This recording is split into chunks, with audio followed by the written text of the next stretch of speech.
Okay, चलिए हम लोग जो पढ़ रहे हैं, बैठी बैठी जा करके अपना, चलिए हम लोग जो पढ़ रहे हैं वो लेसन 3 पढ़ रहे हैं ना, जिसका नाम है बल तथा गति के नियम।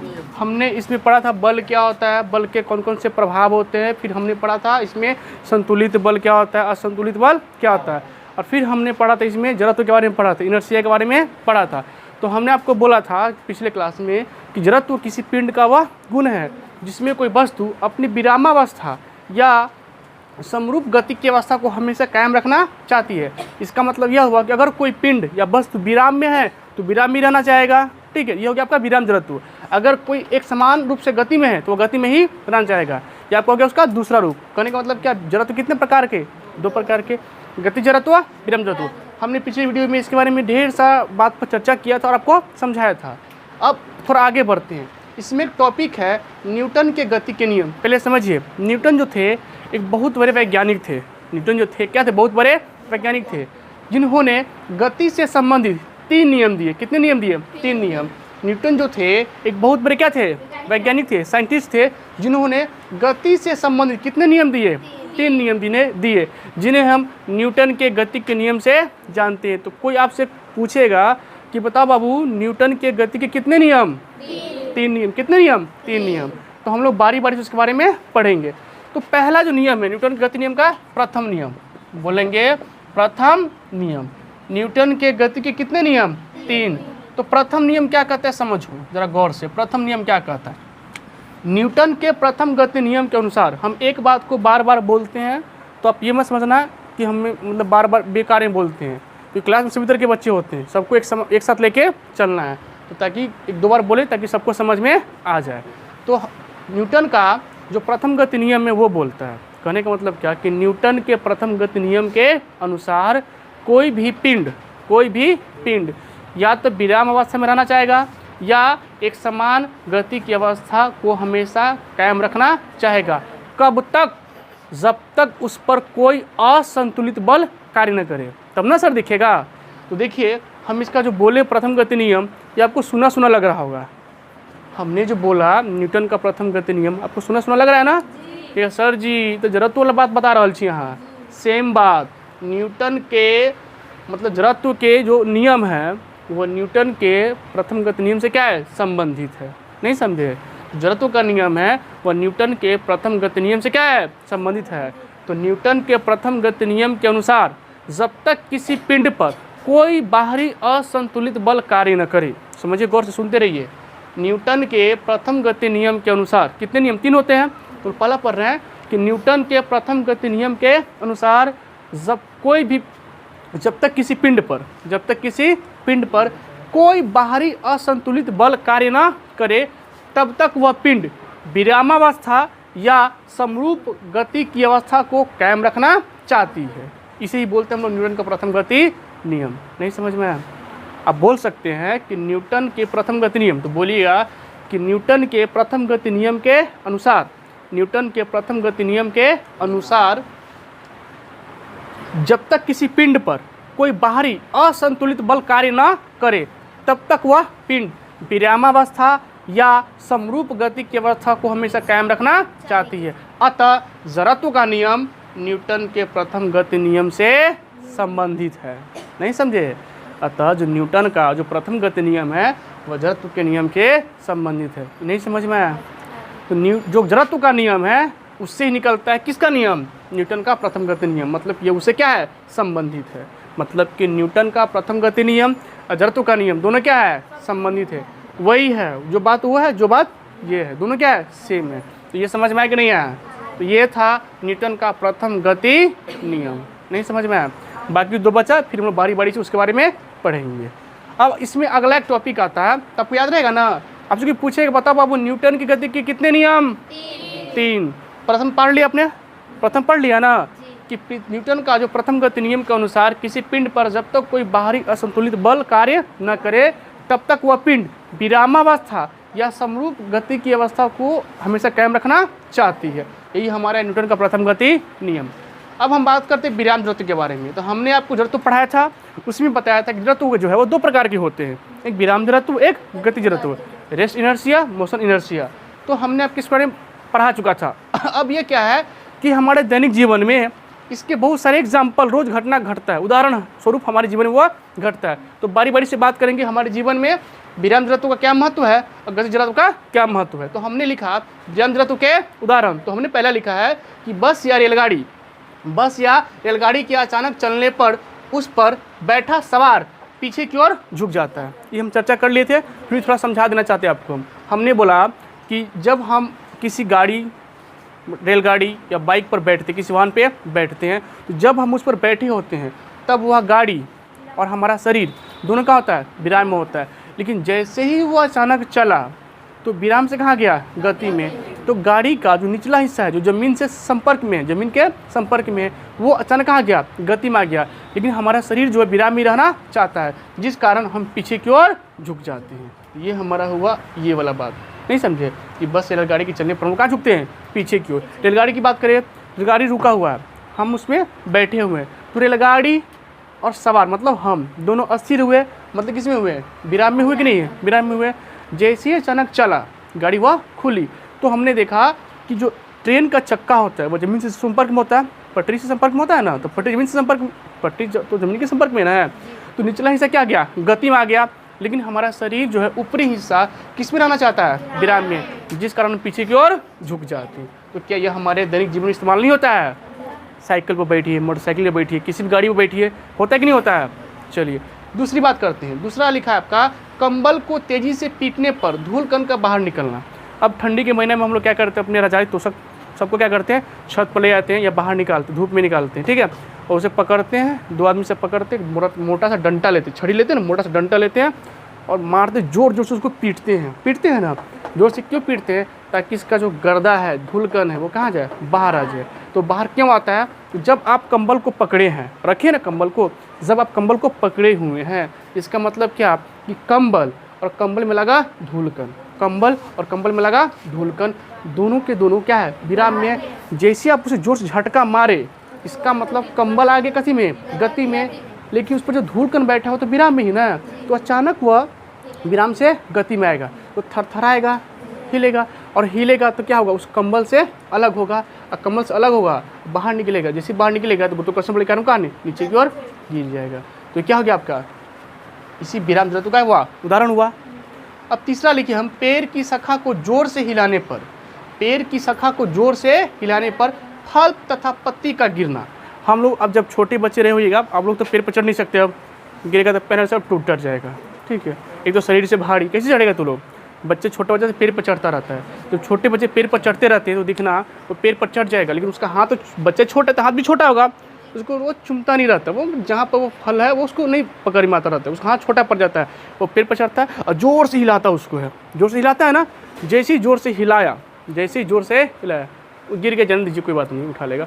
जैसे आप जोर से हिलाएं तो आपके हिलाने से पहले पेड़, वो पेड़ की डाली, पत्ती, फल किस अवस्था में था, विराम में। जैसे ही आप पेड़ हिलाए, उससे पहले सोचिए, आपके हिलाने से पहले जो पेड़ था या उसकी पत्ती थी या उसका फल था, किस अवस्था में था, विराम में। जैसे ही आपने हिलाया, वह विराम से कहाँ गया, गति में। तो वह उसका गति, सॉरी, विराम से कहाँ गया, गति में। जैसे गति विराम से आया तो थरथराएगा, हिलेगा, झटका मारेगा, और जैसे झटका मारेगा टूट के कहाँ जाएगा, नीचे गिर जाएगा। तो कौन सा एग्जाम्पल हो गया इसका, विराम जड़त्व का एग्जाम्पल।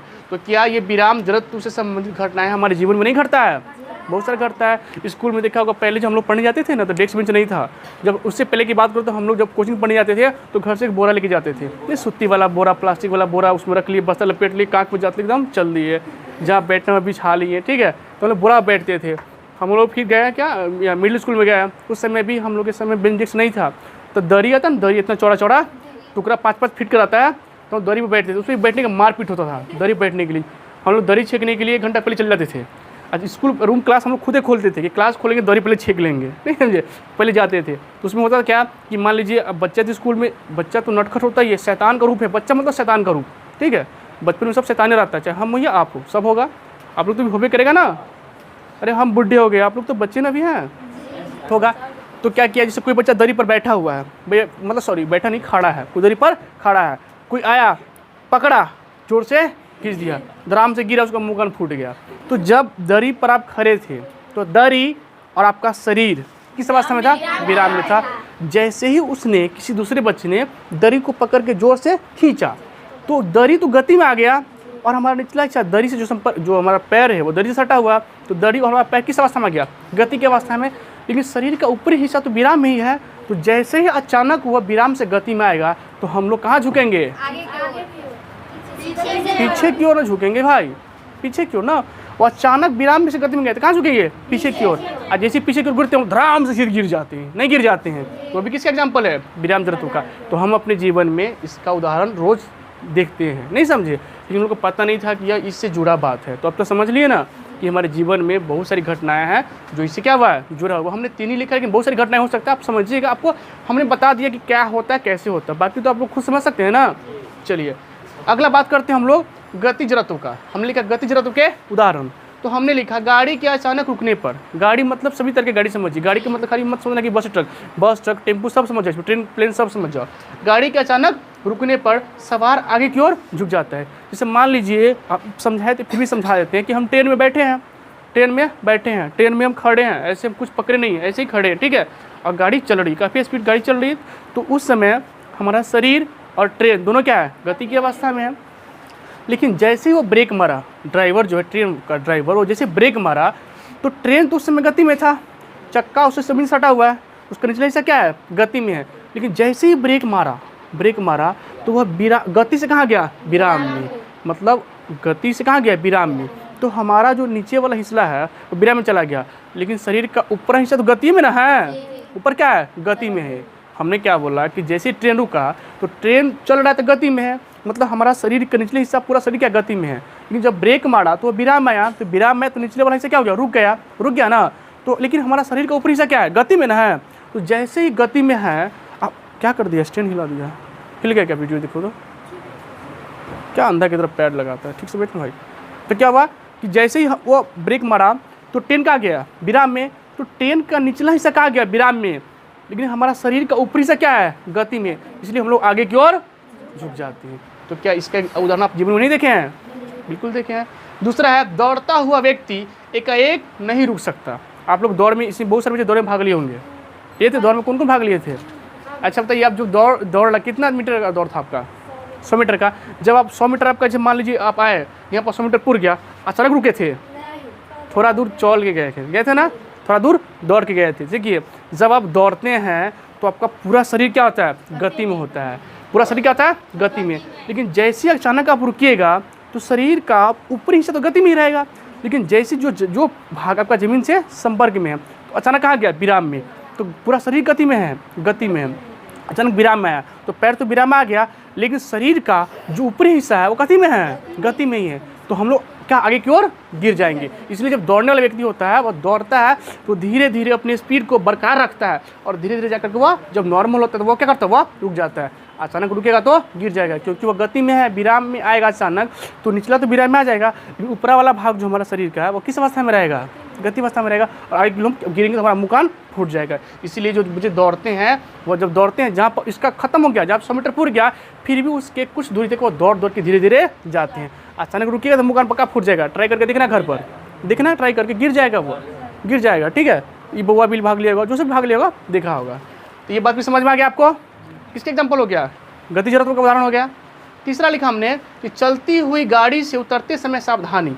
हमने बताया था अगर आप कभी बस में बैठना, ठीक है, बस में बैठना तो गाड़ी चल रहा होगा, उसमें से उतरना एक बैग रुक जाना, गिर जाएगा। ठीक है, उसमें 2 बात का ध्यान रखना पड़ता है। पहली बात तो 2 बात का ध्यान रखना है आप, नहीं तो आप गिर सकते हैं, आपका जोखिम भी हो सकता है, मुकान भी फूट सकता है। 2 बात ध्यान रखना है। पहला कि जिस वाहन में आप बैठे हैं और वो उस वाहन की दिशा जिस दिशा में है, जिस दिशा में वह चल रही है, आपको उसी दिशा में उतरना है। पहला बात, नहीं समझे? उल्टा उतरते हैं, कभी किसी को उल्टा उतरते गिर जाएगा वह।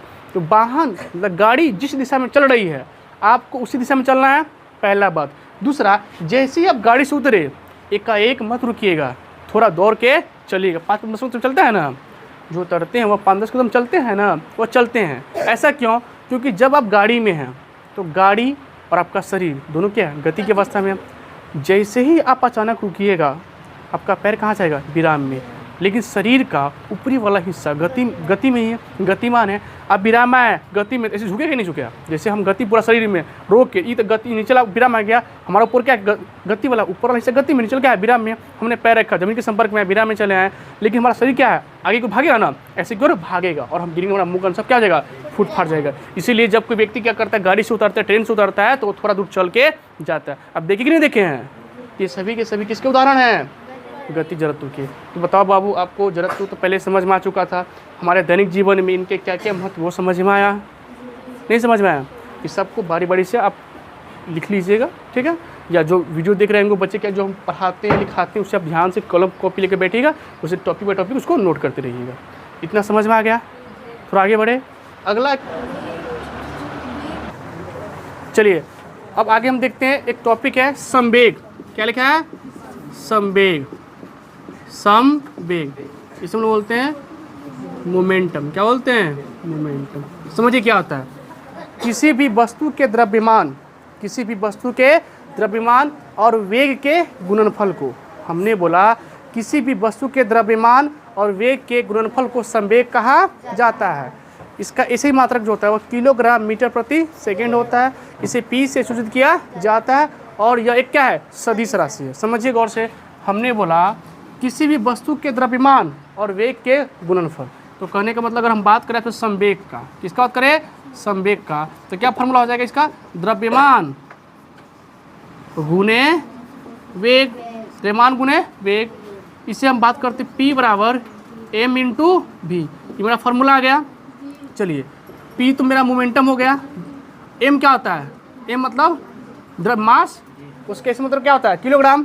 तो किलोग्राम, v क्या होता है? वेग, तो मीटर प्रति सेकेंड, क्या आ जाएगा? किलोग्राम मीटर प्रति सेकेंड। तो कहने का मतलब क्या कि जो ऐसा ही मात्रक होता है संवेग का, वो क्या होता है? किलोग्राम मीटर प्रति सेकेंड। इसे P से सूचित किया जाता है, P से सूचित किया जाता है। और साथ में यह हमारा कौन राशि है? सदिश राशि है। कौन राशि है? सदिश राशि है। हमने बोला कि किसी भी वस्तु के द्रव्यमान और वेग के गुणनफल को संवेग कहा जाता है। यह एक सदिश राशि है, इसका ऐसी मात्रक किलोग्राम मीटर प्रति सेकंड होता है। कैसे हमने निकाल के आपको बताया, और साथ में इसे P से सूचित किया जाता है। संवेग का फॉर्मूला क्या बन गया? संवेग बराबर द्रव्यमान गुणे वेग। तो P equal to m into भी, क्योंकि P से सूचित किया जाता है, तो P बराबर m इंटू भी। और हम m मतलब द्रव्यमान हो गया, उसका इस मतलब क्या होता है? तो किलोग्राम इंटू है तो गुना, v मतलब मीटर प्रति सेकेंड। इसका मतलब क्या हो गया? किलोग्राम मीटर प्रति सेकेंड, जो हमारा संवेग का SI मात्रक हो गया। इसे P से सूचित किया गया और यह कैसा राशि है? सदिश राशि है। कोई दिक्कत?